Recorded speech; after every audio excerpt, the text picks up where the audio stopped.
Show షోని show మంత్రాదండం వీటి నిలబెట్టందుకు పనికి రావట్టే అవు మళ్ళీ ఇది వస్తుంది ఓయమ్మో గిన్నె మీద పడుతుంటా ఇల్లు షో షో షో అంటున్నాడు. అయ్యో ఇట్లకేమో వచ్చినట్టున్నాయి. మహేంద్ర ఎల్లగొడుతున్నాడు. ఏంటి అవి? నువ్వేమో పోయి మంచిగా నౌకరు చేసుకొని పైకం పట్టుకోబడుతుంది, నన్నేమో ఇంట్లోకి ఇచ్చిపోతివి. ఈగలు చూపుతానా? ఈగలు షో షో అంటే పోతాయా? వాటికి మనం చెప్పేటి అర్థమవుతుందా మహేంద్ర? గమ్మ చేస్తావు. అవును, లీడర్లకు జనాలు చెప్పేటి ఎట్లా అర్థం కావో ఈగలకు కూడా మనం చెప్పేటి అర్థం కావు. కానీ నేను చూపుతున్నది ఈగలు కాదు, కోతులయ్యా, కోతులు. అయ్యో ఇంట్లోకి కోతులు వచ్చినాయా? రాంగ తాత దోతులు విండి ఎండేసినా ఉన్నాయా చూడు. ఇంకాడ దోతులు పేగులు చేస్తే పోరగండ్ల ముడ్డికి కూడా కట్టడానికి పనికి రాకుండా పొరక చింపినాయి తాత దోతులను. ఇక గాడ ఎండ పోసిన మక్కలుండే కదా, నువ్వు సీఎం ముక్కలు తిన్నట్టు ఒక్క ఇత్తు కూడా మిగలకుండా తిన్నాయి. వారిని పాపం పాడుగాను మక్కలు పిండి పట్టించి అవ్వ సత్తుబుద్దలు చేస్తా అన్నది తిందామనుకున్నా. కథం పట్టినే కథం పట్టకపోతే నీకోసం ఇన్ని ఇడిచిపెట్టిపోతాయి. పొరక బుక్కిపోయినాయి. ఇళ్ళ మీద పడి ఏం దొరుకుతావి వెతకపోతున్నాయి, ఏం దొరుకుతావి తింటున్నాయి, ఏమని అంటే బెదిరిస్తున్నాయి. ఇట్లా అయితే ఎట్లా మరి? కోతుల రంది ఎట్లా పోవాలి మహేంద్ర? జనాలకు కరుస్తే ఆగం కదా. అయ్యో ఊర్ల పొంటు ఉన్నోళ్ళ బాధలు చెప్పొస్తలేవు కోతులతోటి. ఏమన్నా ఇంట్లో తడిసినవి ఉంటే ఇంటి ముందట ఎండ పోసుకుందామని అంటే లేదు, బుక్కిపోతాయి. లేకపోతే అక్కడ బట్టలు ఎండేసుకుందామంటే లేదు, వాటితోటి ఆడి ఆగం చేస్తున్నాయి. జర్రంతా తలుపు తీసున్నది అనుకో ఇంటికి, వంటింట్లకు చూస్తున్నాయి, మొత్తం ఇల్లు కిష్కింత కండ చేస్తాయి.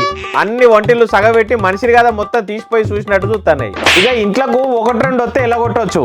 గా మగధీర సినిమాల శ్రీహరి సైతానికి ఫౌజే అంటే 100 మంది వచ్చినట్టు ఏం తక్కువ 100 కోతులు వస్తున్నాయి ఒకటేసారి. ఇక ఏమన్నా కొంచెం వెళ్ళగొడదామని షో అంటివా గీకి పెడుతున్నాయి. ఇక ఇంకేమన్నా చేద్దామని బయటకు పోయి వాటి ముందట నిలబడ్డావా మొత్తం కొరికి తోలు 7 దాడ తీసి పెడుతున్నాయి చెమడలు. అందుకే జనాలు కోతులను చూస్తేనే గుబులు పడతాండ్రు. ఇట్లకి కోతులన్నీ జనాల పైకి అందిన లీడర్ల ఇండ్ల మీదకి పోయి వాళ్ళను పీక్క తిన్నా అయిపోవు. ఇవి కూడా ఉత్త జనాల మీదనే పడబట్టే. అవు కదా, జనాలకు ఉత్తమ మాటలు చెప్పిన లీడర్లను బాగా జనం పైసలు మెక్కి బగ్గ కూడా పెట్టుకున్న లీడర్ల ఇండ్ల మీద పడి చందన ఎత్తి అయిపోవు కపిరాజులు. ఇవేమో ఉత్త జనాల మీదనే పడబట్టే. ఏం చేస్తాం, వాటికి కూడా మన మీదనే కరుణ వచ్చినట్టున్నది. ఇక ఇంత జరుగుతున్నా మున్సిపల్ ఆఫీసర్లు ఏం చేస్తారు, జరంతా ఏసీ పెంచుకొని రూమ్ లో సల్లకు కూర్చుంటారు. అయినా రాక చాలా రోజులకు లీడర్లకు పదవులు వచ్చినాయి. అందుకే షాట్ల తౌడు పోసి వాటికి లొల్లి పెట్టినట్టున్నది వాళ్ళ కథ.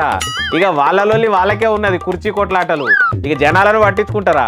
అసలు జనాలనే పట్టించుకుంటలేరంటే ఈ కోతులను పట్టించుకుంటారా? వాళ్ళ కథ గట్లున్నది, కోతుల పని ఇట్లున్నది.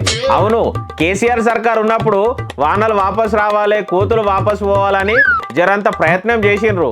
కానీ ఇప్పుడు ఈ సర్కార్లు అట్లా ఏం లేదు.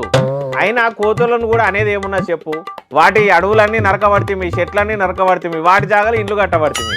అవి మన ఇంట్లోకి రాకపోతే ఆడిపోతాయి. అసలుకైతే వాటి ఇండ్లు మనం కూలుస్తున్నాం, అందుకే అవి మన ఇండ్ల మీద పడుతున్నాయి. మొత్తం అడవులను నరికి చెట్లను నరికి ఇండ్లు చేస్తే అవి కూడా ఆడిపోతాయి. తినేటందుకు వాటికి ఏం దొరుకుతాయి ఇండ్ల మీద పడకపోతే?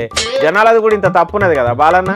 అవును మహేంద్ర, కొంచెం తెలివి ఉన్న కోతులది ఇప్పుడు తప్పంటే మరి ఇంత జ్ఞానం ఉన్న మనిషి అడవిలు నరకుడు పెద్ద తప్పు. అది జనాలకు ఎప్పుడు అర్థమవుతుందో కానీ జర నువ్వైతే కోతులతో పైలం నేను చెప్పానే వస్తా.